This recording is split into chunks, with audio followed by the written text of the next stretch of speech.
Hi everybody. I'm sorry for not putting up a video last week. I've been feeling pretty worn out and tired, and everything with school and stuff,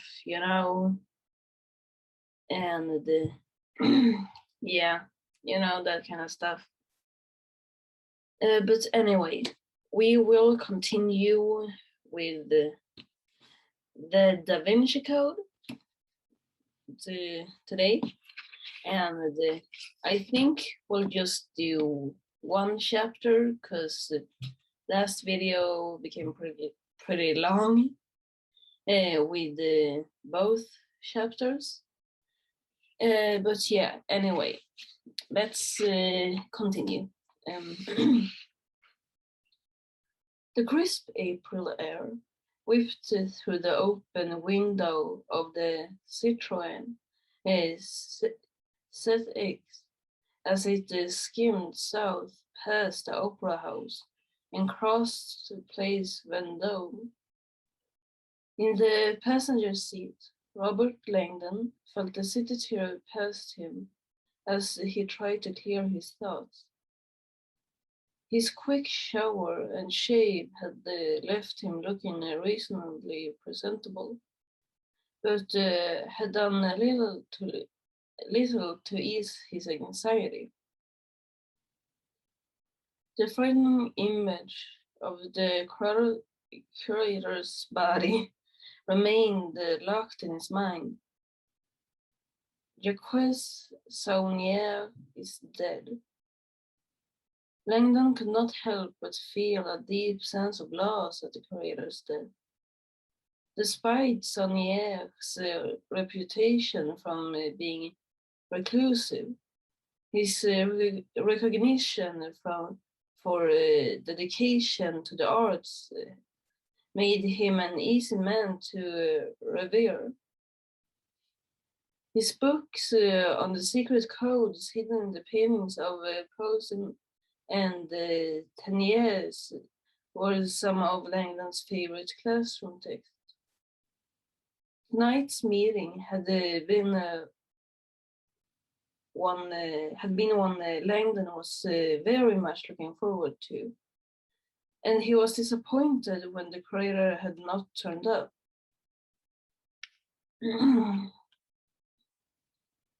Again, the image of the curator's body flashed in his mind. Jacques Saunier did that to himself. Langdon turned and looked out the window, forcing the picture from his mind. Outside, the city was just now winding down. Street vendors wheeling carts of candied amandes, waiters carrying bags of garbage to the curb, a pair of late-night lovers cuddling to stay warm in a breeze scented with jasmine blossom. The Citroën navigated the chaos with authority. Its dissonant two-tone siren parting the traffic like a knife. Le Capitaine was pleased to discover you were still in Paris tonight, the agent said, speaking for the first time since they'd left the hotel. A fortunate coincidence. Langdon was feeling anything but fortunate, and coincidence was just a concept he did not entirely trust. As someone who had spent his life exploring the hidden interconnectivity of disparate emblems and ideologies, Langdon viewed the world as a web of profoundly intertwined histories and events. The connections may be invisible, he often preached to his symbology classes at Harvard, but they are always there, buried just beneath the surface. I assume, Langdon said, that the American University of Paris told you where I was staying. The driver shook his head. Interpol. Interpol, Langdon thought. Of course. He had forgotten that the seemingly innocuous request of all European hotels to see a passport at the check-in was more than a quaint formality. It was the law. On any given night, all across Europe, Interpol officials could pinpoint exactly who was sleeping where. Finding Langdon at the Ritz had probably taken all of 5 seconds. As the Citroën accelerated southward across the city, the illuminated profile of the Eiffel Tower appeared, shooting skyward in the distance to the right. Seeing it, Langdon thought of Victoria, recalling their playful promise a year ago that every 6 months they would meet again at a different dramatic spot on the globe. And the Eiffel Tower, Langdon suspected, would have made their list. Sadly, he last kissed Victoria in a nosy airport in Rome more than a year ago. Did you mount her? The agent asked, looking over Langdon. Looking over. Langdon glanced up, certain he had misunderstood. I beg your pardon? She's lovely, no? The agent motioned through the windshield toward the Eiffel Tower. Have you mounted her? Langdon rolled his eyes. No, I haven't climbed the tower. She's the symbol of France. I think she's perfect. Langdon nodded absently. Symbologists often remarked that France, a country renowned for machismo, womanizing, and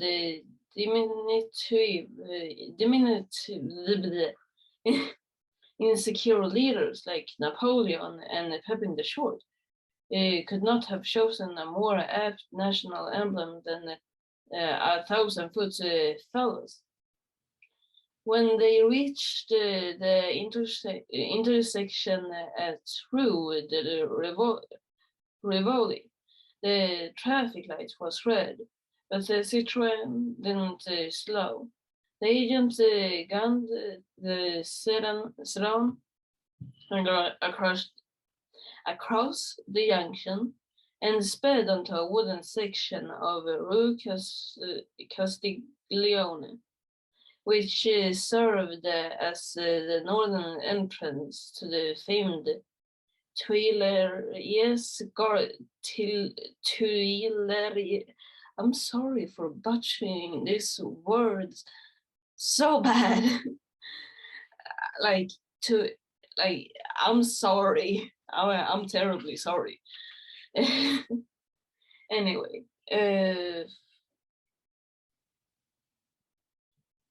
which served as the northern entrance to the famed Tuileries Garden, Paris's own version of Central Park.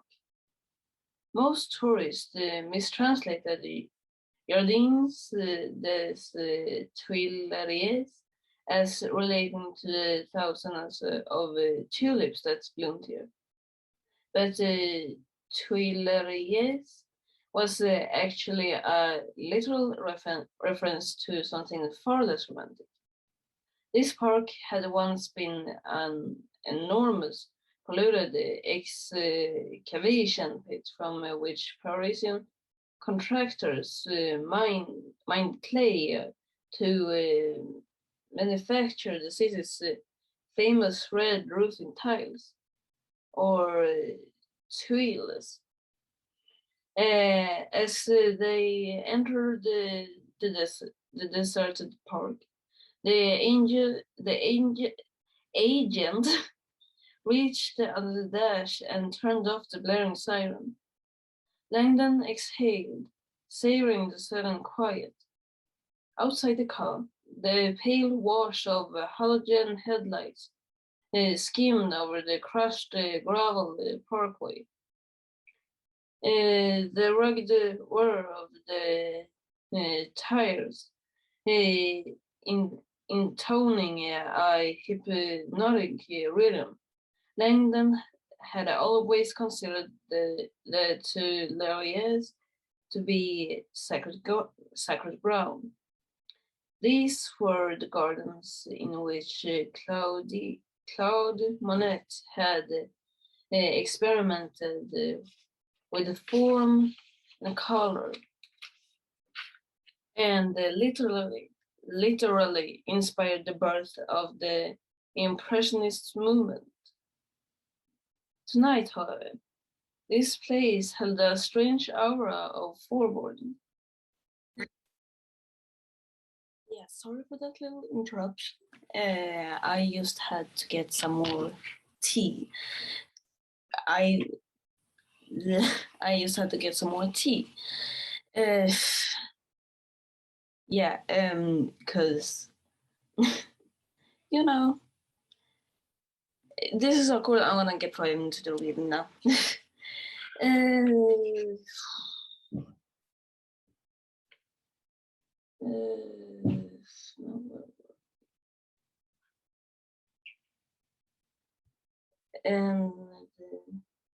yeah, right.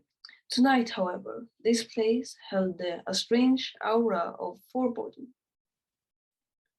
The Citroën is swerved left now, angling west down the Park Central Boulevard. Curling around a circular pond, the driver cuts across a desolate avenue out into a wide quadrangle beyond. Langon could now see the end of the Tuileries. What's this? I don't give a shit. Sorry. Crawling around. Langdon could now see the end of the Tuileries garden, marked by a giant stone archway. I don't really know how to pronounce that. I'm sorry. Arc du Carousel. Despite the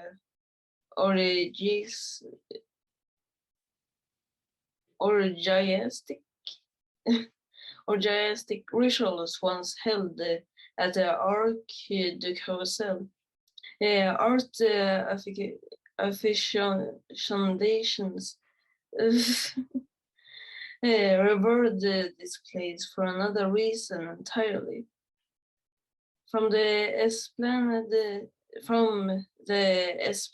at the end of the Tuileries, 4 of the finest art museums in the world could be seen, one at each point of the compass. Out of the right-hand window, south across the Seine and the Quai Tiger, Langdon could see the dramatically lit facade of the old train station. Now the steamed Musée d'Orsay. Glancing left, he could make out the top of the ultra-modern Pompidou Center, which housed the Museum of Modern Art. Behind him, to the west, Langdon knew the ancient obelisk of Ramses rose above the trees, marking the Musée du Jeu de Paume. But it was straight ahead, to the east, through the archway, that Langdon could now see the monolithic Renaissance palace that had become the most famous art museum in the world, Musée du Louvre. I know how to pronounce that one. I know how to pronounce that. I'm proud of myself. Good job. Langdon felt a familiar tingle of wonder as his eyes made a futile attempt to absorb the entire mass of the edifice. Just because I knew how to pronounce a word, you pop in another word that I can't? Thank you so much, Dan Brown. Thank you.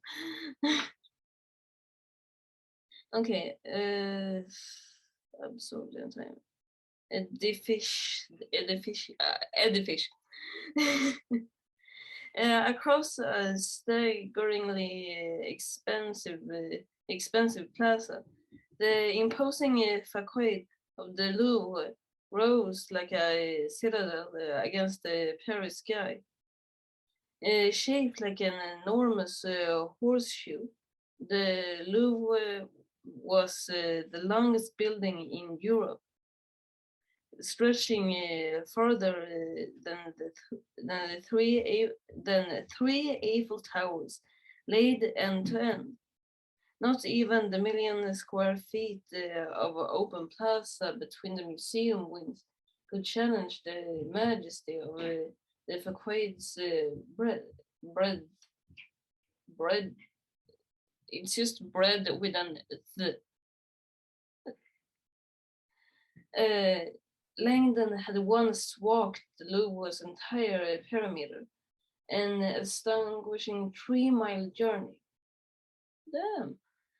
Despite the estimated 5 weeks it would take a visitor to properly appreciate the 65,300 pieces of art in this building, most tourists chose an abbreviated experience Langdon referred to as Louvre Light. A full sprint through the museum to see the 3 most famous objects: Mona Lisa, Venus de Milo, and Winged Victory. The only one I know there is Mona Lisa. Anyway, Art Bunchwald had once boasted he'd seen all 3 masterpieces in 5 minutes and 56 seconds. The driver pulled out a handheld walkie-talkie and spoke in rapid-fire French. Monsieur London est arrivé. 10 minutes. I feel like I should know. I know that Dukes is a number. I took like some French in school. Like I didn't learn shit, but I remember that it was a number.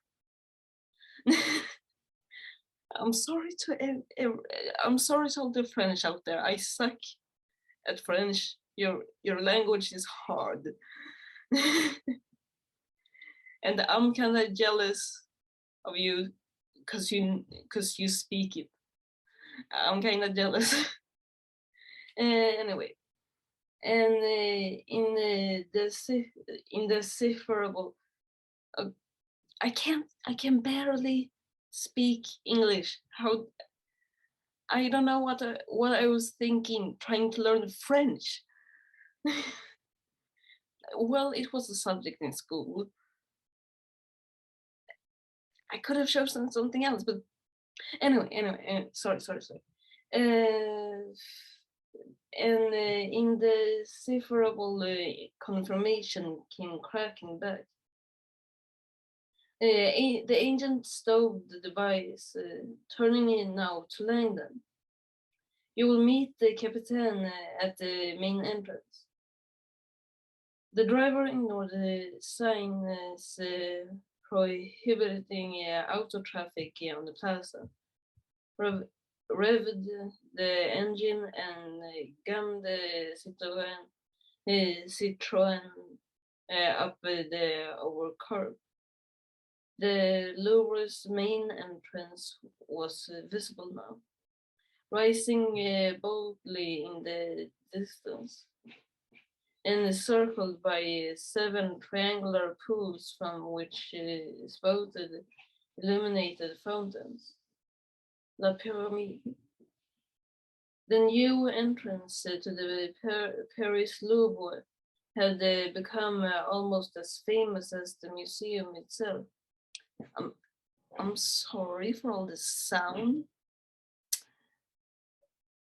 I wish it didn't happen. I'm sorry, but anyway. The new entrance to the Paris Louvre had become almost as famous as the museum itself. The controversial neo-modern glass pyramid, designed by Chinese-born American architect I.M. Pei, still evoked scorn from traditionalists who felt it destroyed the dignity of Renaissance. Shut up. And I'm sorry if I pronounced like the name wrong. I'm sorry. Please correct me if I did. Anyway, Goethe had described architecture as prose and music, and Pei's critics described this pyramid as being. What do you have against this building? What do you have against it? It looks fine. It looks fine. Fingernails on a calc board.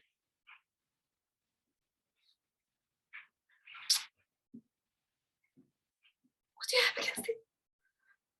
It's building. It's building. That doesn't harm anyone. Okay. Close it. Anyway.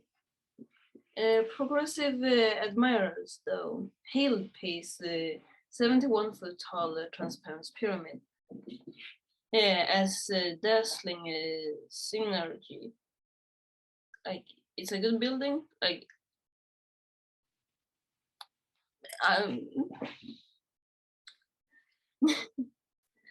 anyway, as a dazzling synergy of ancient structure and modern method. A symbolic link between old and new, helping usher the Louvre into the next millennium. Do you like our pyramid? The agent asked. Langdon frowned. The French, it seemed, loved to ask Americans this. It was a loaded question, of course. Admitting you liked the pyramid made you a tasteless American, and expressing dislike was an insult to the French. Mitterrand was a bold man, Langdon replied, splitting the difference. The late French president who had commissioned the pyramid was said to have suffered from Pharaoh complex, single-handedly responsible for filling Paris with Egyptian obelisks.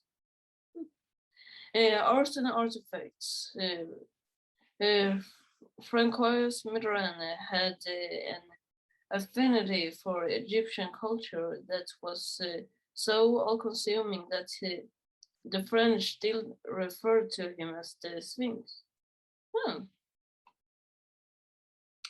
Interesting information. What's the captain's name? Langdon asked, changing topics. Besufosh. Again, I'm sorry that I mispronounced the name. I'm sorry. The driver, Besufosh, the driver said, approaching the pyramid's main entrance. We call him Le Tower. Langdon glanced over at him, wondering if every Frenchman had a mysterious animal epithet. You call your captain the bull? The man arched his eyebrows. Your French is better than you admit, Monsieur Langdon. My French stinks, Langdon thought, but my zodiac iconography is pretty good. Taurus was always the bull. Astrology was a symbolic constant all over the world.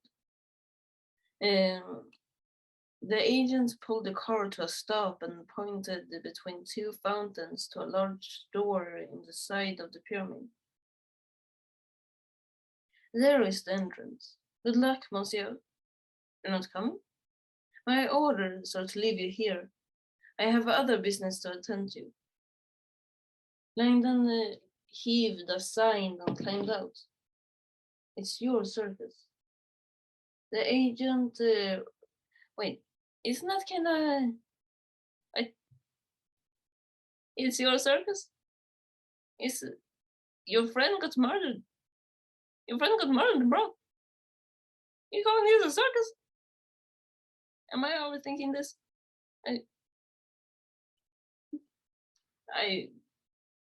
The agent revved his engine and sped off. Yeah, run away. As Langdon stood alone and watched the departing rear lights, he realized he could easily reconsider, exit the courtyard, grab a taxi, and head home to bed. It's your friend, dude. Something told him that it was probably a lousy idea. Yes, it's your friend. It's your friend, you bitch. It's a friend. As he moved toward the midst of the fountain, Langdon had the uneasy sense he was crossing an imaginary threshold into another world. The dreamlike quality of the evening was settling all around him again. 20 minutes ago, he had been asleep in his hotel room. Now he was standing in front of a transparent pyramid built by the Sphinx, waiting for a policeman they called the Bull. I'd be kind of scared. I mean, they call him the fucking. They call them the fucking Bull. They better look like a fucking bull. I would be scared. Mostly because like I'm 5'1" and like you're strong enough to like hold on to my tea mug. Like I don't have any muscle in my arms. I can't fight for shit. And I imagine this dude, like this bitch being like a giant. I imagine this dude being a fucking giant. Like at least 6 foot. Like if they call them the bull, I would leave. I would be scared. I would be scared. My 5-foot ass would be scared. Especially if it's dark outside. Okay, look at this. Look at this. Like this is all I got. I can't fight for shit. Especially not against a 6-foot bitch. My 5-foot ass would be toast. Like, they would serve me, like you would find me in the closest convenience store in a jar labeled strawberry jam. No, I would leave. I would not. That's not a worthy way to die. That's not a. How do you know? How do you know that these pictures are easily photoshopped? Pictures are easily photoshopped. They could have just knocked your butt out. And wait, when was this shit written? Give me a timestamp here. Come on, give me something. Because shit is easily photoshopped. Sure, some may be trash at it. I am certainly trash at it. But like people are good at it. Okay, 03, 04, like 2003, 4. But like still, bro, you don't know shit. You don't know who these people are. They could be lying to your face. They could be lying to you straight up. Your butt could be in on it. You have a picture, sure. And like, yeah, sure, you wanna. I would leave. I would come back the next day with like a friend or something. At least, no, 3 friends. Like,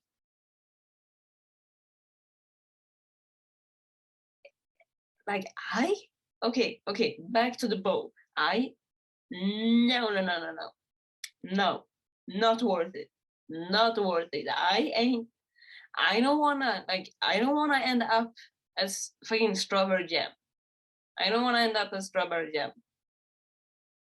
It's not a worthy way to die. It's not a worthy way to die, my dude. Fuck the hell out. No. No. Anyway.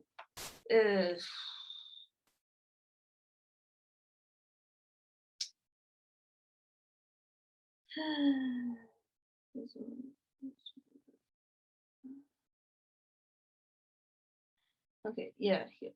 I'm trapped in a Salvador Dali painting. Langdon strode to the main entrance, an enormous revolving door. The foyer beyond was dimly lit and deserted. Do I knock? Langdon wondered if any of Howard's revered Egyptologists had ever knocked on the front door of a pyramid and expected. This is not the same thing, my guy. This is no. He raised his hand to bang on the glass, but out of the darkness below, a figure appeared, striding up the curving staircase. The man was stocky and dark, almost Neanderthal, dressed in a dark double-breasted suit that strained to cover his white shoulders. He advanced with unmistakable authority. I'm telling you, that sentence, my dude.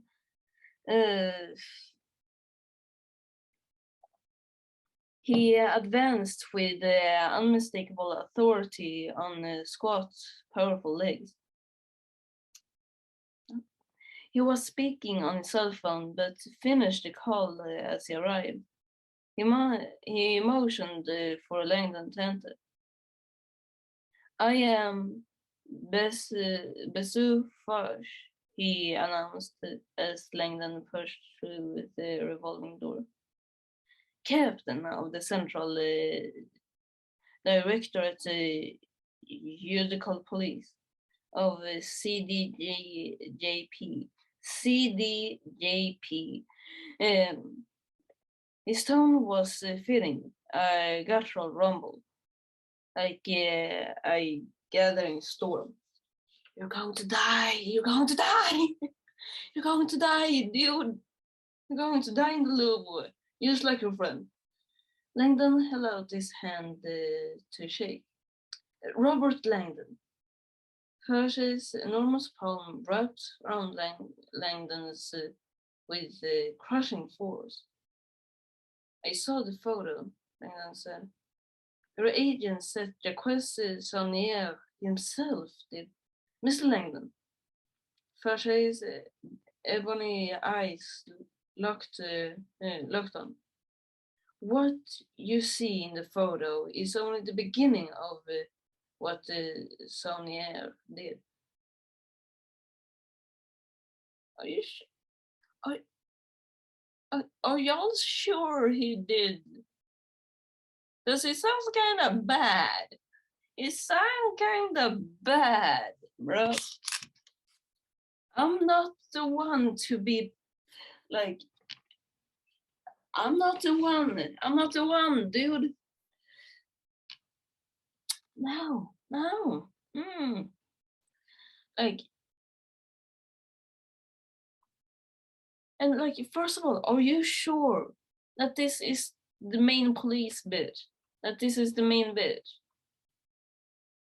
Because you don't have any proof. Like, I don't know if he, like, you never know who you're talking to in like the middle of the fucking night. This can be the murderer. This is a random bit. And I mean, you, like you said, like you woke up like 20-30 minutes ago. Your head is still not fully awake. It's dark as fuck outside. You're alone. This dude is literally called the fucking bull. Do I need to expand on that? No. And I guess that you're an average tall dude, like average like muscle, average like strength. You're going to join Jacques. You're going to join Jacques. No. Like, where are your instincts, bro? I would have gone for it like an hour ago. Oh, you stupid? No. Like, just leave. Just, no. Like, you saw the picture.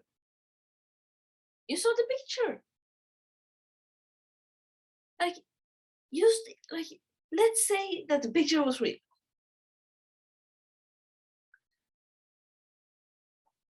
Okay, like, what gives that this is like that this is just like the like real dude? Like, I mean, these two dudes, like the driver and this dude, can be working together. I know it's a bit far-fetched, but it can be like they may be on like they like, let's just say people like, okay, let's just say these two are on some, like, you may have wronged them in some way. Jacques may have wronged them in some way, and they're out after both of you. And the first no, right, because the murderer said, like, hey, we killed your other bodies to Jacques. Maybe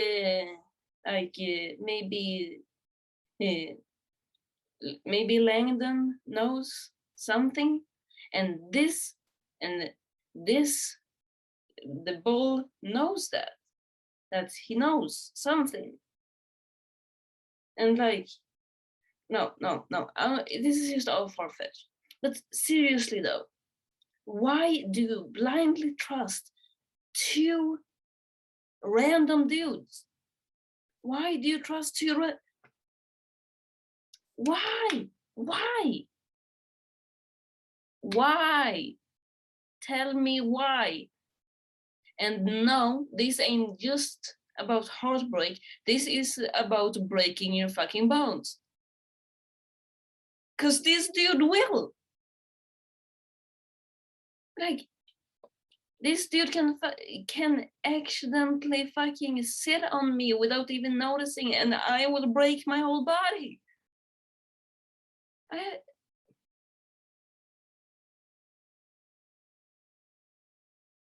But hey, okay, if you're just gonna trust two random dudes in the middle of the fucking night when you're all alone, it's up to you. Like, it's up to you. It's up to you. Like, if you wanna die, that's your problem, bitch. That's your problem. It's none of my business. You're fucking asking for it. Like, am I overthinking this, or is he fucking dumb?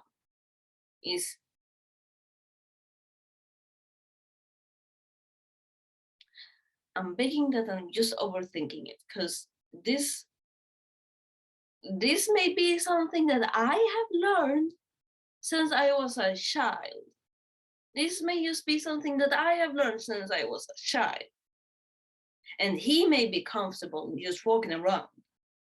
But I'm not fucking comfortable. Again, as a 5'1" bitch who can't fucking fight back, who's weak as shit. Like, I'm not going to ask for shit here. I'm not going to ask for shit here to happen to me. Like, this bitch really have the fucking privilege to walk around without being scared in the middle of the fucking night. I would be terrified. I would be terrified. I'm telling you, I would be fucking terrified. This is a fucking giant we're talking about. No. No. No.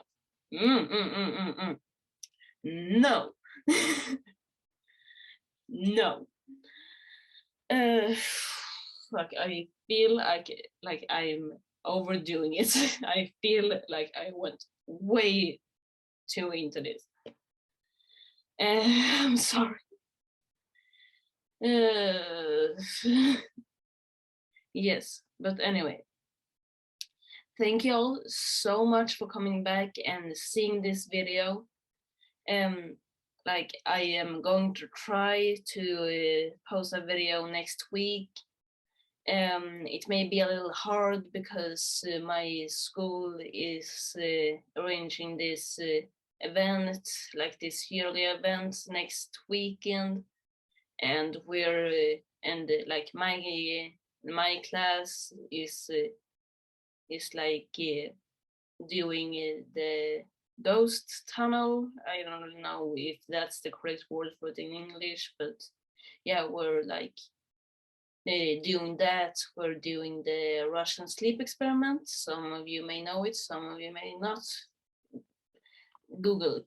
But yeah, we're like doing that, and we're like gonna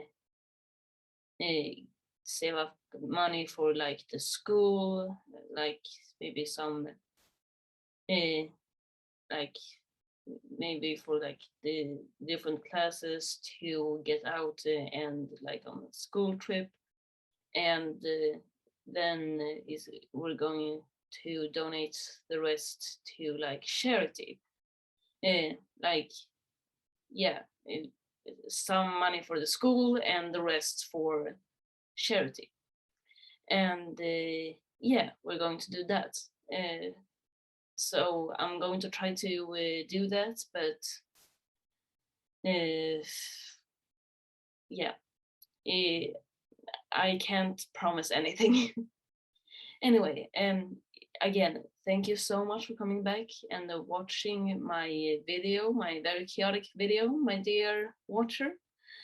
And I'll see you hopefully this weekend, because I will try to make up for last week. So 2 videos hopefully. Anyway, bye bye.